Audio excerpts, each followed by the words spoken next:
ପ୍ରତିଦିନ ସକାଳ ମୁଁ ଯେତେବେଳେ କିଛି ଭଲ ଶୁଣେ, କିଛି ଭଲ ଦେଖେ ଏବଂ କିଛି ଭଲ ଭାବେ, ମୋର ସମ୍ପୂର୍ଣ୍ଣ ଦିନଟି ଭଲ ହେବାର ସମ୍ଭାବନା ଅଧିକ ଥାଏ। ଏବଂ ଯେତେବେଳେ ପ୍ରତ୍ୟେକ ଦିନ ମୋ ପାଇଁ ଭଲ ହୁଏ, ଗୋଟିଏ ପରେ ଗୋଟିଏ ମୋର ଜୀବନ ଭଲ ହୋଇଯାଏ। ମୁଁ ଏହି ଦିନକୁ ହୃଦୟର ସହିତ ସ୍ୱାଗତ କରୁଛି।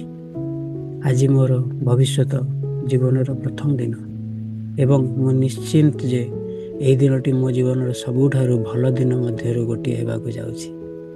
ଆଜି ମୁଁ ବହୁତ ଖୁସି, କାରଣ ମୁଁ ସମ୍ପୂର୍ଣ୍ଣ ବିଶ୍ୱାସ କରେ ଯେ ମୁଁ ଆଜି ନିଶ୍ଚିନ୍ତ ଭାବରେ କିଛି ଘଟିବ ଯାହା ମୋ ସହିତ ପୂର୍ବରୁ କେବେ ଘଟିନାହିଁ।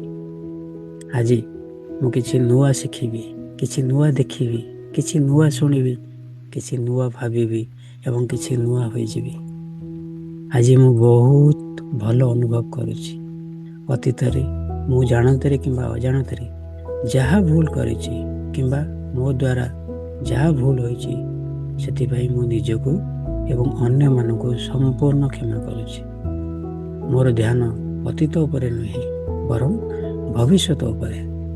ଆଜି ମୋତେ କ'ଣ କରିବାକୁ ପଡ଼ିବ ସେ ବିଷୟରେ ମୁଁ ଭଲ ଭାବରେ ଚିନ୍ତା କରିଛି ଏବଂ ମୋର ସମସ୍ତ ଲକ୍ଷ୍ୟ ହାସଲ କରିବାକୁ ମୁଁ ସମ୍ପୂର୍ଣ୍ଣ ପ୍ରସ୍ତୁତ। ମୋର ମନ ସମ୍ପୂର୍ଣ୍ଣ ଶାନ୍ତ ଏବଂ ମୋର ଧ୍ୟାନ ସମ୍ପୂର୍ଣ୍ଣ ଭାବରେ ମୋର ଲକ୍ଷ୍ୟ ଉପରେ। ମୋର ଚିନ୍ତାଧାରା ସମ୍ପୂର୍ଣ୍ଣ ସକାରାତ୍ମକ। ମୁଁ ବିଶ୍ୱାସ କରେ ଯେ ମୋ ସହିତ ଯାହା ଘଟେ ତାହା ଭଲ ପାଇଁ ଘଟେ। ମୋ ଜୀବନରେ ମୁଁ ଯେକୌଣସି ଚ୍ୟାଲେଞ୍ଜର ସମ୍ମୁଖୀନ ହେଉ, ମୁଁ ସେଗୁଡ଼ିକୁ ଚ୍ୟାଲେଞ୍ଜ ଭାବରେ ନୁହେଁ, ବରଂ ସୁଯୋଗ ଭାବରେ ଦେଖେ। ନିଜକୁ ଆଗକୁ ବଢ଼ାଇବା, ନିଜକୁ ଜାଣିବା, ନିଜକୁ ଭିତରୁ ଶକ୍ତିଶାଳୀ କରିବା ପାଇଁ ଏକ ସୁଯୋଗ। ଆଜି ମୋ ପାଇଁ ଯେକୌଣସି ଚ୍ୟାଲେଞ୍ଜ ଆସୁଛି, ତାହାକୁ ସାମ୍ନା କରିବାକୁ ମୁଁ ସମ୍ପୂର୍ଣ୍ଣ ପ୍ରସ୍ତୁତ। ମୁଁ ମୋ ଜୀବନକୁ ବହୁତ ଭଲ ପାଏ। ମୋ ଶରୀର ଭିତରରୁ ସମ୍ପୂର୍ଣ୍ଣ ସୁସ୍ଥ ଏବଂ ମୋର ମନ ଯେକୌଣସି ପରିସ୍ଥିତିରେ ସଠିକ୍ ନିଷ୍ପତ୍ତି ନେବା ପାଇଁ ଯଥେଷ୍ଟ ଶକ୍ତିଶାଳୀ।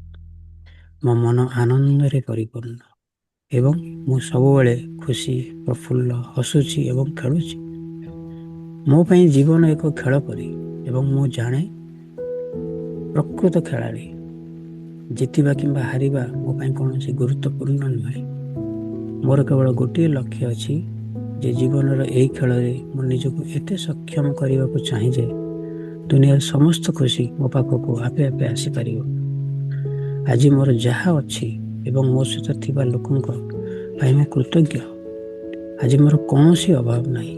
ମୋର କ୍ଷମତା ଉପରେ ପୂର୍ଣ୍ଣ ବିଶ୍ୱାସ ଅଛି। ସମଗ୍ର ବ୍ରହ୍ମାଣ୍ଡର ସମସ୍ତ ଶକ୍ତି ମୋ ସହିତ ଅଛି ଏବଂ ମୋ ଭିତରେ ଶକ୍ତିର ଏକ ସମ୍ପୂର୍ଣ୍ଣ ଭଣ୍ଡାର ଅଛି।